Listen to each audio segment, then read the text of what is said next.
नमस्कार. आजच्या व्हिडिओमध्ये आपण वालपापडीची सुक्की भाजी कशी करायची ते बघणार आहोत. पाण्याचा अजिबात वापर न करता फक्त मसाल्यामध्ये डब्यासाठी अगदी सोपी भाजी बनून तयार. सर्वात आधी इथे मी एक कढई घेतली आहे आणि ती कढई गरम करण्यासाठी ठेवून दिली आहे.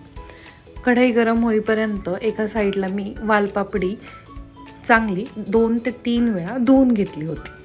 आता आपली कढई गरम झाली की त्यामध्ये साधारण 2 ते 3 चमचे मी तेल टाकले आहे. त्यानंतर आपल्याला त्यामध्ये मोहरी टाकायची आहे. मोहरी चांगली तडतडली की त्यामध्ये 10 ते 12 लसणाच्या पाकळ्या मी ठेचून घेतल्या होत्या त्या टाकल्या आहेत. आता आपल्याला लसूण थोडासा तेलामध्ये परतून द्यायचा आहे. त्यानंतर इथे मी 8 ते 10 कढीपत्त्याची पाने टाकून हे सर्व छान परतून घेतले. त्यानंतर एक पाव चमचा जिरे टाकून घेतलं आणि आता आपली फोडणी तयार आहे. आता यामध्ये मी धुवून घेतलेली वालपापडीची शेंग घालणार आहे. आता ही शेंग आपल्याला तेलामध्ये अर्धा ते 1 मिनिट साधारण छान अशी परतून घ्यायची आहे.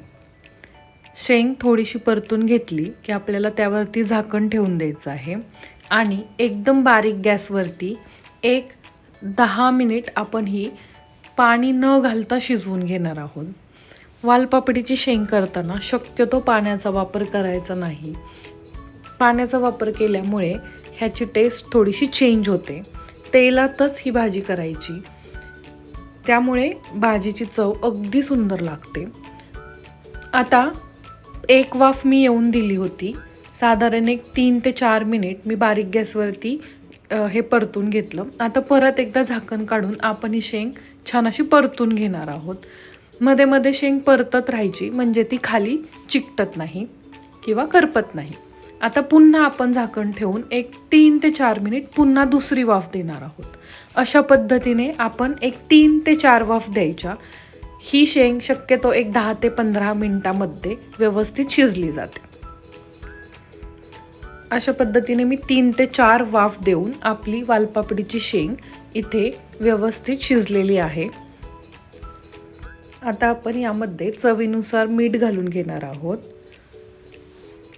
पाव चमचा हळद, 1 ते 1.25 चमचा मी इथे घरचा मसाला वापरला आहे. पाव चमचा काश्मीरी लाल मिर्च, इथे तुम्ही लाल तिखट सुद्धा वापरू शकता. आता ही शेंग आपण मसाल्यामध्ये छान परतून घेणार आहोत. शेंगेला सगळ्या बाजूने मसाला लागला की पुन्हा एकदा 1 वाफ आपण शेंगला देऊन घेणार आहोत. त्यामुळे मी इथे परत झाकण ठेवून 2 ते 3 मिनिट बारीक गॅसवरती 1 वाफ देऊन घेणार आहे. आणि आता शेवटची वाफ दिल्यानंतर आपली इथे वालपापडीची शेंग बनून रेडी आहे. आता ह्या मोमेंटला तुम्हाला जर वालपापडीच्या शेंगेमध्ये शेंगदाण्याचा कूट आवडत असेल तर तुम्ही इथे तो टाकू शकता. 2 ते 3 चमचे शेंगदाण्याचा कूट घातला तरी सुद्धा ही शेंग छान लागते. काही जण ह्यामध्ये ओल्या नारळाचा वापर करतात. ओलं नारळ खिसून ते खोबरं ह्यामध्ये घालतात. तुम्ही तेही करू शकता. पण मी अशीच बिना पाण्याची फक्त मसाल्यामध्ये ही वालपापडीची शेंग बनवते. अतिशय सुंदर लागते. डब्यासाठी हा खूप चांगला ऑप्शन आहे. तर तुम्हीही अशा पद्धतीने वालपापडीची शेंग नक्की बनवून बघा. ही वालपापडीची शेंग सर्व करताना मी ह्यामध्ये वरून थोडासा ओल्या नारळाचा वापर केला आहे आणि थोडीशी कोथिंबीर सुद्धा टाकलेली आहे. तर तुम्हाला आपली आजची वालपापडीची शेंगची रेसिपी कशी वाटली हे मला कमेंटमध्ये नक्की सांगा. व्हिडिओ आवडला असेल तर व्हिडिओला लाईक आणि शेअर करा आणि आपल्या चॅनलला सबस्क्राईब करा.